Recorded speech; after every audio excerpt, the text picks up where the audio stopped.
রহমতুল্লাহি ওয়া বারাকাতুহু। সুধী দর্শক, আজকে আপনারা আমার নাজমুল ইসলাম চ্যানেল থেকে সবাইকে শুভেচ্ছা রইল।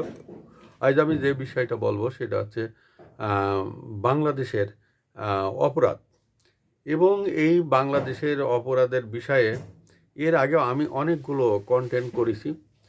আজকে আমি যে বিষয়ে বলবো সেটা হচ্ছে বিগত 90 সালের পরের থেকে আমাদের বাংলাদেশে একটা জিনিস আমরা দেখে আসছি।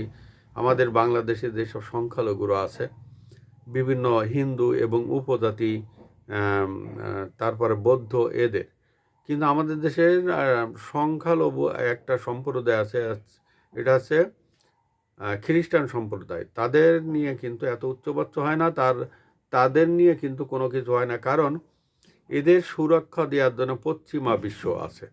এই পশ্চিমা বিশ্ব এদের কোনো কিছু হলে, একজনের যদি পা ব্যথাও হয়, তাহলে এই পশ্চিমা বিশ্ব, বিশেষ করে ইউরোপ, আমেরিকা, এইসব দেশগুলো, কানাডা, এদেরকেই পশ্চিমা বিশ্ব বলা হয়। এবং এরা এই গেল বলে মানে একদম মাথায় করে নিবে এবং চিল্লাপাল্লা শুরু করবো, কারণ বাংলাদেশের যে মানে ওয়ার্ল্ডের যে জাতিসংঘ নামক যে সংস্থাটা আছে, তারা কিন্তু যাদের জোর আছে এবং যারা চিল্লাইতে পারে, সংখ্যাগরিষ্ঠ আছে, হ্যাঁ, এদের পক্ষেই তারা কিন্তু কথা বলে। কারণ জাতিসংঘ কিন্তু দরিদ্রের পক্ষে না, এটা আছে এলিট শ্রেণীর একটা ক্লাবের মতন। সাধারণত 2001 সালে যখন দেখলাম যে তৎকালীন সরকার পরিবর্তন হয়েছে, তখন হিন্দুদের উপরে এ দেশে অনেক অত্যাচার করেছে এবং তখন দেখা যাচ্ছে যে এরা অনেকে ইন্ডিয়া চলে গেছে এবং এদের একটা সিল মারা আছে এদের গায়ে যে এরা আওয়ামী লীগকে ভোট দেয়। আর 2024-এ যে ঘটনাটা ঘটেছে সেটাও এই একই রকম। এদের উপর অনেক অত্যাচার হয়েছে এবং বিশেষ করে এই যে দীপু হত্যাকাণ্ডটা হলো, তারে প্রথমে মারলো, মেরে গাছে ঝুলাইলো, তারপরে আগুন দিয়ে পুড়াইলো। তারপরে একটা ঘটনা আছে, এই নরসিংদী এক সংখ্যালঘু, তাকেও এইভাবে ঘুমের ঘোরে তাকে মেরে ফেললো। এবং মাদারীপুরে এরকম একটা ঘটনা ঘটেছে, আরও বিভিন্ন জায়গা এই সংখ্যালঘু নির্যাতন এবং সংখ্যালঘুদের উপর অত্যাচার। এটার মানে আমাদের দেশের যেসব মানবাধিকার সংস্থা আছে, তারা মোটামুটি একটা নিন্দা টিন্দা এগুলোই করে। নিন্দা দিয়ে কি করে, মাথায় নাই না নাস্তা করে? কারণ এই নিন্দা দিয়ে কোনো কিছু, কারণ নিন্দা দিয়ে যারা এই কাজটা করবে তারা কিন্তু করেই যাবে। আমাদের দেশের একটা দল আছে যারা 71 সালে এই দেশের নারী, শিশু এবং এইসব সংখ্যালঘুদের উপর অনেক অত্যাচার করেছে। তারা এই 24-এও তারা এই ধরনের অত্যাচার তারা করেছে।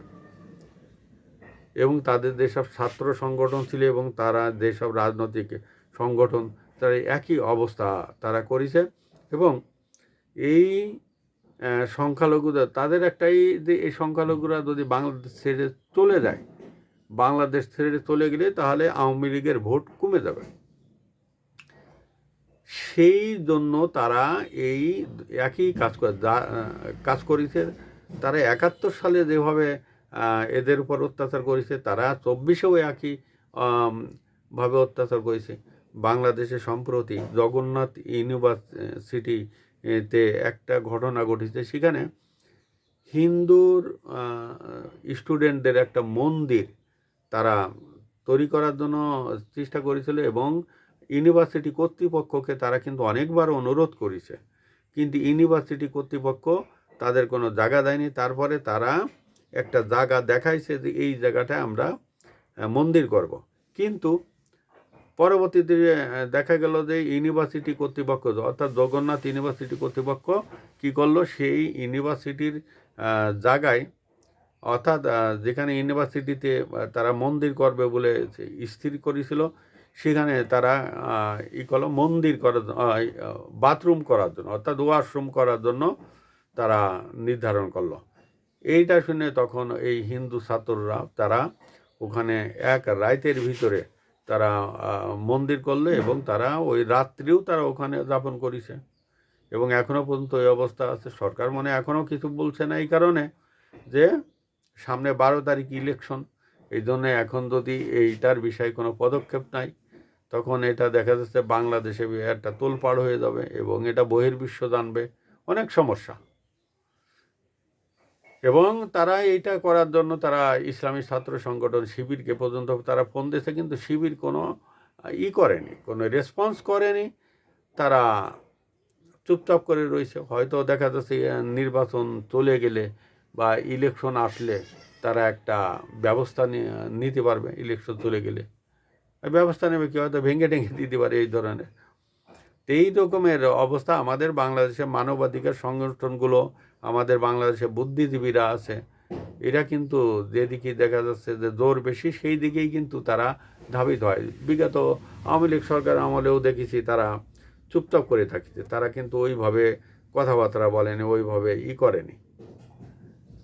মানে ওই যে কি বলে গ্রাম্য ভাষায় যে স্রোতের অনুকূলে তারা চলেছে, স্রোতের অনুকূলে চলেছে, স্রোতের প্রতিকূলে গিয়ে একজনের সাথে যে কথা বলবে, যুদ্ধ করবে বা করবেন লিগালিভাবে একটা কথা বলবে, সেইটা তারা বলে না। শুধু দর্শক, আমরা চাই আমরা সমস্ত দল বল নির্বিশেষে সমস্ত সম্প্রদায়ের লোক, সমস্ত ধর্মের লোক আমরা মিলেমিশে থাকবো, এই প্রত্যাশায়। আসসালামু আলাইকুম ওয়া রাহমাতুল্লাহি ওয়া বারাকাতুহু।